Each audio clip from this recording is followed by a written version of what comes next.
जो भी लोग मेरे पास मदद के लिए आए, न मैंने किसी का नाम पूछा, न कभी उनका गांव पूछा, न उनका धर्म पूछा, न जाति पूछी, और निर्लिप्त भाव से उनकी सेवा की। ओबरा को शासक नहीं, ओबरा को सेवक चाहिए। मैं ओबरा का प्रतिनिधि बन के जाऊँगा, किसी जाति का प्रतिनिधि बन के नहीं जाऊँगा। यहाँ के जो युवक बेरोजगार हैं उनको रोजगार दिलाना ये हमारी पहली प्राथमिकता होगी। मैं यहाँ पर बरसों से लोगों के दिन प्रतिदिन के ज़रूरतों से जुड़ा रहा हूँ, लोगों के साथ हमेशा उनके समकक्ष खड़ा रहा हूँ। ये इनको कुछ पता नहीं कि ये मेरा प्रखंड अध्यक्ष कौन है, मेरा जिला अध्यक्ष कौन है, और डायरेक्ट माँ के सहारे मम्मी मम्मी करते ओबरा आ गए। अटल बिहारी वाजपेयी ने एक बात कही थी कि सच्चे और शिक्षित युवा ही देश की दिशा और दशा दोनों को पलट के रख सकते हैं। नमस्कार, मेरा नाम है समरीन और आपने लाइव सिटीज़ देखना शुरू कर दिया है। इस वक्त लाइव सिटीज़ ओबरा विधानसभा क्षेत्र में मौजूद है और जब हम यहाँ दौरे पर निकले तो एक नाम काफ़ी सुनने को मिला, काफ़ी मुसलसल हमें एक नाम सुनाई दिया। वो नाम था डॉक्टर प्रकाश चंद्रा का। तो हमने सोचा कि क्यों ना चलते हैं और उनसे जानते हैं कि इस बार वो इतने लोकप्रिय क्यों हैं। वो स्वयं हमारे साथ हैं। बहुत बहुत स्वागत सर। नमस्कार, थैंक यू। सबसे पहला सवाल जो मेरा आपसे होगा, इतने लोकप्रिय क्यों हैं आप लोगों के बीच? लोगों का काम करता हूँ और कभी जाति और धर्म का भेद नहीं किया। मेरे ऑफिस में अभी नहीं, पिछले 22 वर्षों से जब से मैं सक्रिय हुआ हूँ, और मैं छात्र जीवन से ही राजनीति में सक्रिय हूँ। तो उस दौरान से ही जो भी लोग मेरे पास मदद के लिए आए, न मैंने किसी का नाम पूछा, न कभी उनका गांव पूछा, न उनका धर्म पूछा, न जाति पूछी, और निर्लिप्त भाव से उनकी सेवा की। सबसे बड़ी बात है कि नेताओं की एक आदत होती है, वो काम को टालते हैं। अगर किसी ने कहा कि मेरा ये काम है कहीं पे, तो बोलेंगे ठीक है मैं देख लेता हूँ, आप उनसे ले करके चुपचाप रख लेंगे। अगर किसी ने आपसे सहायता मांगी तो नेताओं की एक आदत होती है, अपने पॉकेट से पैसा निकाल के किसी को नहीं देते। वो बोलेंगे अच्छा ठीक है मैं बोल देता हूँ। अगर किसी को चिकित्सीय सहायता की ज़रूरत है तो मैं कह देता हूँ, लेकिन मैं ऐसा कभी नहीं किया। मैं इंस्टेंट उनकी मदद करता हूँ। एक और सवाल प्रकाश जी मैं आपसे जो पूछना चाहूँगी वो ये है कि आप लगातार फील्ड विजिट कर रहे हैं, कैंपेन आपका शुरू हो गया है, माहौल क्या दिख रहा है? माहौल ये है, राष्ट्रीय जनता दल के जो कैंडिडेट हैं जी, उनकी मम्मी यहाँ से 2 बार लोकसभा चुनाव में, आप ऋषि यादव की बात कर रहे हैं? मैं ऋषि यादव की बात कर रहा हूँ। 2 बार लोकसभा चुनाव में वो एक बार 12,000 और एक बार 17,000 वोट से इस विधानसभा क्षेत्र में हारी हैं। इसका कारण ये है कि वो चुनाव लड़ती हैं और लड़ने के बाद फिर गायब हो जाती हैं 4 वर्षों तक। अच्छा। अगर वो कभी गई भी हैं किसी के यहाँ बुलावे पे, तो सिर्फ अपने ही 2-4-10 लोगों के बीच।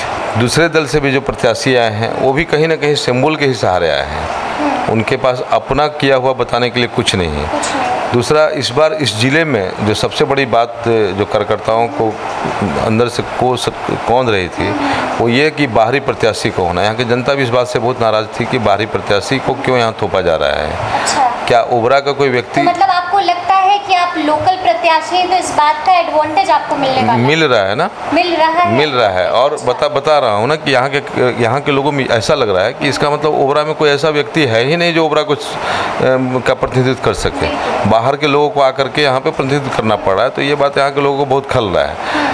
और तीसरी बात है कि मैं यहाँ पर बरसों से लोगों के दिन प्रतिदिन के ज़रूरतों से जुड़ा रहा हूँ, लोगों के साथ हमेशा उनके समकक्ष खड़ा रहा हूँ। कोई भी व्यक्ति को चाहे जैसी भी आवश्यकता पड़ी हो, मैं उनके सहायक के रूप में रहा हूँ, सेवक के रूप में रहा हूँ। बाकी लोग यहाँ राज करने आए हैं। ओबरा को शासक नहीं, ओबरा को सेवक चाहिए।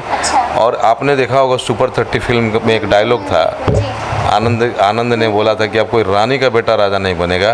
तो इस बार भी ओबरा से किसी महारानी का बेटा राजा नहीं बनेगा।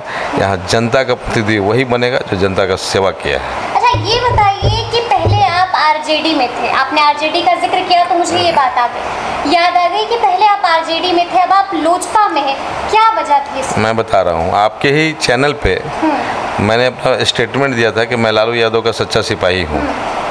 सिपाही मीन्स कार्यकर्ता होता है।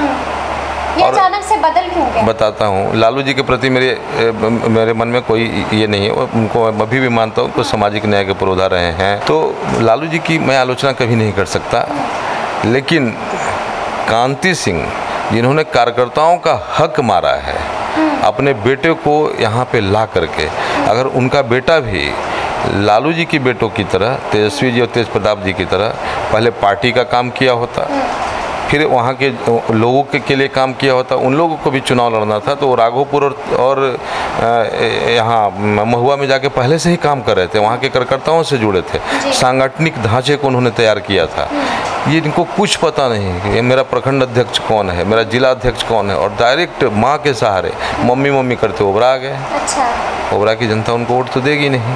आपको कहीं डर नहीं लग रहा है? क्योंकि अगर हम यहाँ ओबरा की बात करते हैं तो यहाँ पर जो ज्यादा तादाद है वो यादवों की है, तो आपको ऐसा नहीं लगता है कि यादव तो हमेशा आरजेडी की तरफ उनका झुकाव रहता है, तो कहीं घबराहट या कुछ इस तरह की चीजें जो आप? बिल्कुल नहीं, इसलिए कि मैं आपको यही बात तो मैं बता रहा था ना कि बाकी लोग जातीय समीकरण पे, कास्ट इक्वेशन पे चुनाव लड़ रहे हैं, दलीय स्थिति के अनुसार चुनाव लड़ रहे हैं। मैं तो यहाँ जनता का उम्मीदवार हूँ। लोक जनशक्ति पार्टी ने मुझे जो जिम्मेवारी दी है, यहाँ एकमात्र उम्मीदवार मैं हूँ जिनको हर जाति का सपोर्ट मिल रहा है।